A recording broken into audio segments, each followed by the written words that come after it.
gusto que nos acompaña. Iniciamos Noticiero RNA Edición Internacional. Compartimos con ustedes las notas mundiales más sobresalientes. Les saluda Carla Carranza. Estos son nuestros titulares.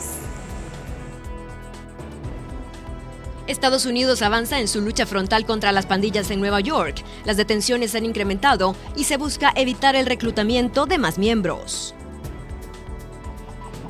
El secretario interino de Seguridad Nacional de los Estados Unidos viajó a Guatemala para afinar detalles del acuerdo de cooperación migratoria firmado recientemente.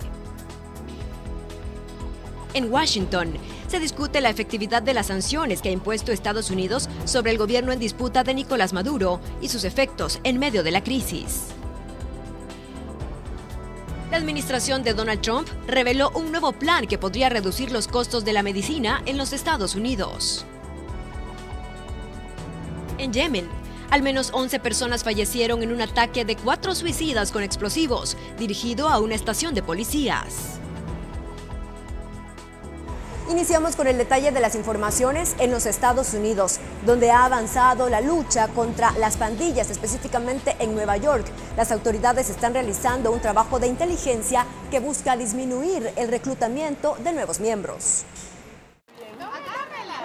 Ana Olmedo, quien es salvadoreña, vive desde hace 15 años en el condado de Nassau, en Long Island, una zona conocida a nivel nacional debido a la presencia de la pandilla MS-13. Área de Hempstead, de ya Freeport, todos esos lugares son muy peligrosos. Yo casi trato la manera de no transitarlo, porque ¿para qué uno, si sabe a dónde está el peligro, para qué lo va a buscar? Realidad que se intensificó en 2016, explicó en conversación con La Voz de América Luis Montes, quien fue adjunto del Ejecutivo del Condado de Suffolk. Particularmente en el Condado de Suffolk hemos visto mucha presencia en las zonas de Brentwood y Central Islip, donde hace 3 años básicamente se dieron alrededor de 25 homicidios a manos de la MS-13 en un periodo de 24 meses. Reclutar menores de edad en las escuelas es una de las estrategias usadas por pandillas como MS-13 de acuerdo a las autoridades, lo que les permite, según los expertos, usarlos para cometer los crímenes más serios, ya que no enfrentan legalmente las mismas consecuencias que los adultos.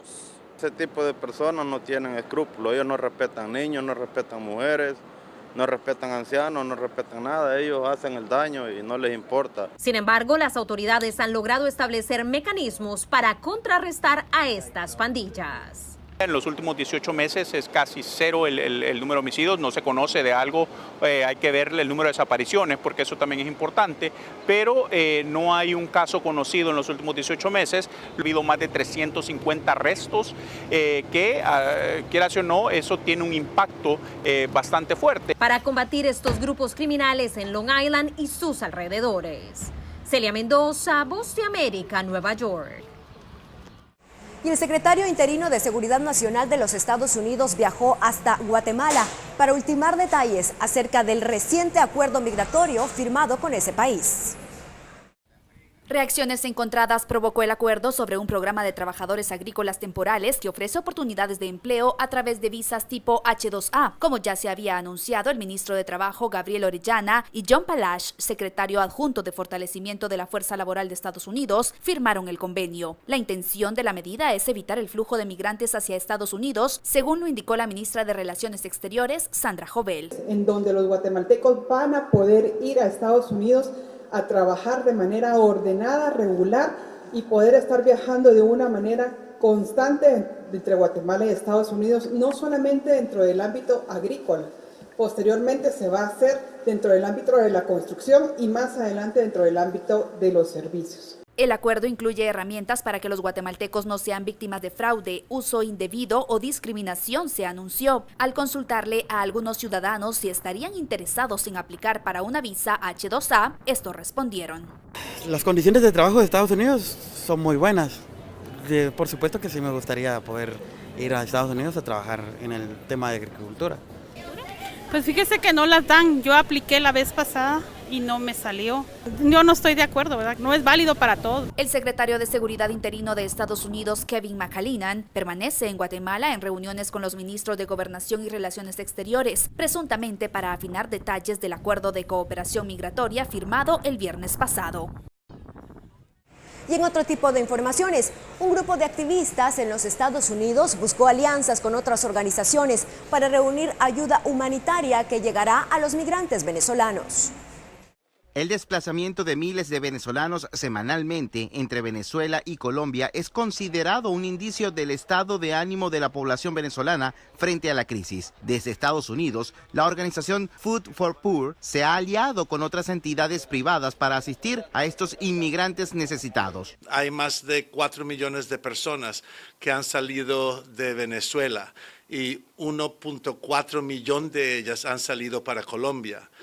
Por ejemplo, son más de 5.000 personas que salen diariamente por Cúcuta solamente y es solo uno de los puertos de entrada. Ángel Aloma, directivo de esta organización, en entrevista con La Voz de América, mostró los galpones donde se almacenan los insumos. Cilindros plásticos contienen los alimentos no perecederos para su distribución en Colombia. Y entonces los caballeros de Malta allí distribuyen comida que enviamos nosotros. Hemos mandado 3 contenedores que tienen llenos de comida, un Mana Pack se llaman, que no solo es arroz y frijoles, sino que también tiene las vitaminas, la proteína de soya.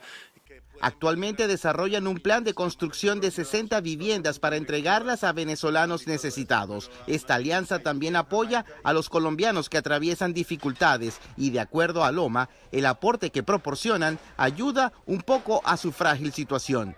Porque esto no es solo para los venezolanos, pero también para los colombianos que fueron víctimas de las guerrillas de antes. Estamos también en eso para ayudarlos a todos. José Pernalete, Voz de América, Miami.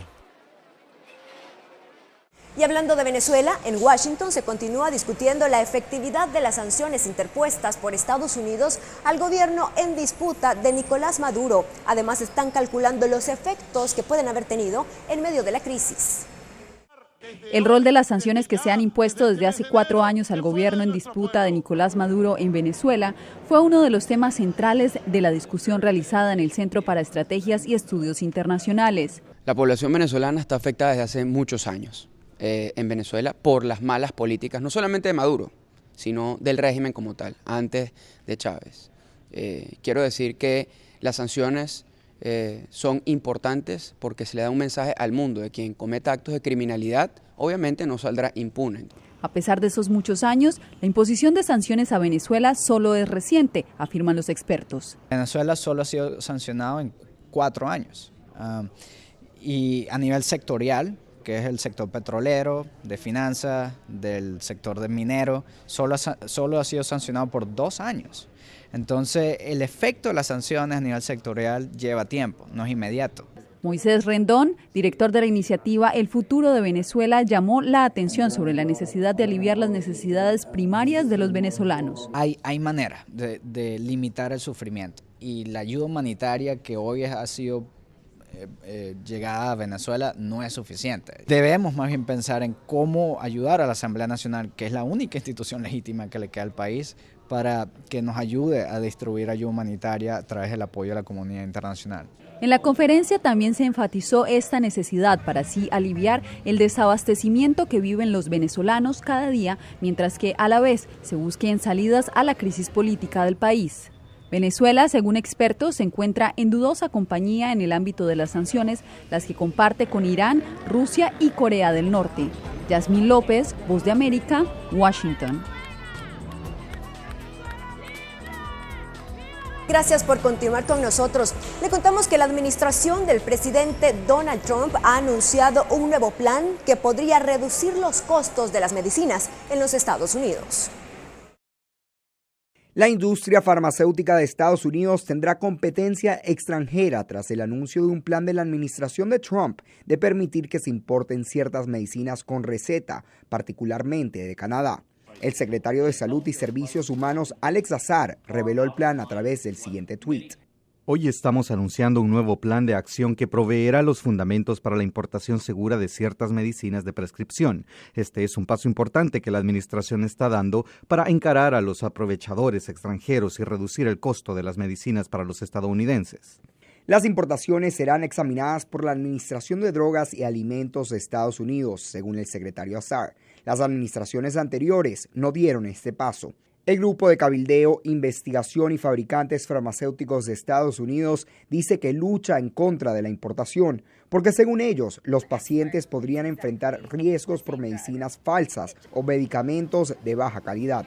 La administración de Trump no está sola en cuanto al apoyo de este nuevo plan. El candidato presidencial y senador Bernie Sanders apoya este plan, sin embargo hay otros demócratas que no apoyan este proyecto.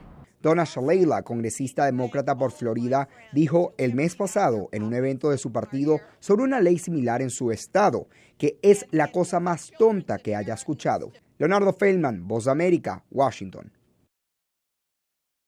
Y mientras tanto, el ministro de Relaciones Exteriores de China ha dicho que sus relaciones con Estados Unidos han mejorado sustancialmente después de su reunión con el secretario Mike Pompeo. El Consejo de Estado y ministro de Relaciones Exteriores de China, Wang Yi, dijo el jueves que el entendimiento mutuo con Estados Unidos ha mejorado después de su reunión con el secretario de Estado de Estados Unidos, Mike Pompeo, al margen de la reunión de la ASEAN en Bangkok. La reunión se produjo justo un día después de que China y Estados Unidos concluyeran su 12ª ronda de consultas comerciales en Shanghái. Wang enfatizó que China y Estados Unidos pueden diferir en muchas áreas, pero es importante que las dos partes se sientan y discutan sus problemas. En este momento discutimos principalmente sobre cómo seguir el consenso alcanzado por los dos jefes de Estado mientras se reunían durante la cumbre del G20 en Osaka. Este es un informe de Kelly Ábrego para la RNA. Y pasamos a otros temas. Un reporte de la ONU sobre menores en conflicto revela que en el 2018 la cifra de niños victimizados en 20 países incrementó. Con 24.000 incidentes en el mundo, 2018 alcanzó la cifra más alta de casos registrados de violencia en contra de menores. La cifra en 2017 fue de 21.000. El mayor número de casos de muertes y heridas graves de niños y niñas en toda la historia de este mecanismo de Naciones Unidas, una tendencia que vemos muy preocupante. Un aumento en el reclutamiento de menores en Colombia fue el resultado obtenido al mirar hacia el único país de América Latina que por tener conflicto armado forma parte del informe que acompañó a Adrienne Lapar, The Watch List on Children and Armed Conflict. Se registraron casi 300 casos de reclutamiento de niños y niñas, comparado con el año anterior, que se registraron 169 casos. 4.800 niños fueron desplazados en Colombia durante 2018, señala el reporte. Pese a que Venezuela no entra en el informe por no ser un país en conflicto armado, sus menores sí han sido víctimas de reclutamiento en el país vecino. Como muchos vienen sin acompañamiento de padres o de otros protectores, pues también pueden correr riesgo de explotación, otros abusos, de tráfico. Los movimientos guerrilleros ELN, EPL y las autodefensas han sido identificados como los principales reclutadores de menores, y aunque el grupo de las FARC firmó acuerdos de paz, aún no desaparecen del panorama. Las disidencias de las FARC que han vuelto en ciertas regiones del país y de hecho en este año ellos han sido responsables por la mayor parte de los casos de reclutamiento de niños y niñas. Por lo mismo, la PAR insiste en que la situación actual en Venezuela y la inseguridad en las zonas fronterizas aumentan la vulnerabilidad de la población infantil. Laura Sepúlveda, Voz de América, Nueva York. Y en más temas nos vamos hasta Yemen, donde al menos 11 personas fallecieron en un ataque de 4 suicidas con explosivos dirigido a una estación de policías. Un automóvil, un autobús y 3 motocicletas cargadas con explosivos atacaron una estación de policía en el vecindario Omar al-Montar de Adén, matando al menos a 11 personas e hiriendo a varios altos funcionarios de la policía. 4 atacantes suicidas estuvieron involucrados, dijeron las autoridades. Ningún grupo de inmediato se atribuyó la responsabilidad de los atentados de la estación. Tanto la sucursal de Al-Qaeda de Yemen como un afiliado del grupo Estado Islámico han explotado el caos de la guerra del país entre los hutíes y las fuerzas gubernamentales respaldadas por la coalición liderada por Arabia Saudita. El alto funcionario policial dijo que 11 fueron asesinados y al menos 29 heridos. Se vieron restos carbonizados de los vehículos de los atacantes en la escena, junto a un cráter de 1 metro de profundidad causado por los bombardeos. Este es un informe de Kelly Ábrego para la RNA. Estamos de regreso con ustedes, nos vamos hasta China, donde la tormenta tropical Wipa ya tocó tierra en una de las zonas costeras al sur del país y ha generado severas inundaciones.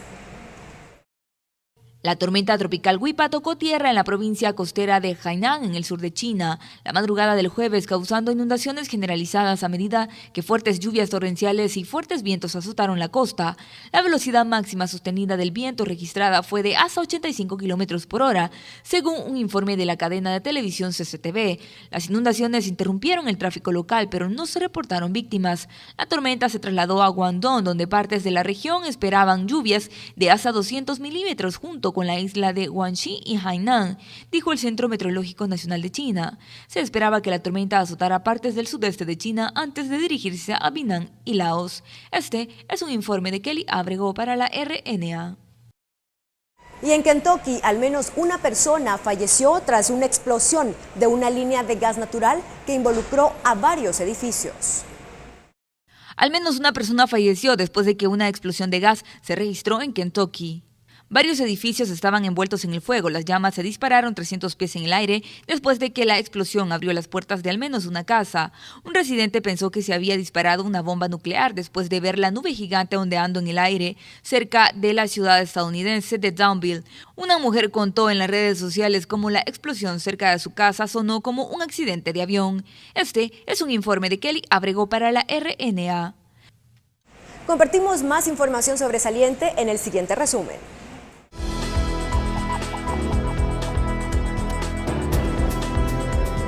Las fuertes lluvias han provocado nuevas inundaciones en partes del Reino Unido, ya que los pronosticadores emitieron más advertencias. La Agencia de Medio Ambiente emitió alertas de inundación que cubren el centro y el noroeste de Inglaterra. La carretera de enlace del aeropuerto de Manchester está cerrada debido a las inundaciones. Este jueves se esperan más lluvias. Una sospecha de bomba provocó el caos en Bangkok. El dispositivo sospechoso fue encontrado. Los expertos en eliminación de bombas llegaron y encontraron un tubo, pero no tenía ningún material explosivo y no era lo suficientemente sofisticado como para detonar. Los testigos dijeron que se había visto una luz intermitente verde en el dispositivo. El circuito cerrado de televisión mostró a un joven colocando el dispositivo fuera de la sede de la Real Policía de Tailandia. 11 personas fueron azotadas públicamente por tener relaciones extramatrimoniales en Aceh, Indonesia, la única provincia gobernada por la ley islámica en el país de mayoría musulmana más grande del mundo. Los acusados, 5 de ellos parejas, fueron condenados entre 8 y 33 latigazos que se administraron públicamente frente a docenas de personas reunidas frente a una mezquita de la capital provincial. Las parejas fueron azotadas por tener relaciones sexuales sin estar casadas, mientras que otro hombre fue sentenciado a 33 latigazos por cometer el mismo delito con una niña menor de edad. Este es un informe de Kelly Abrego para la RNA.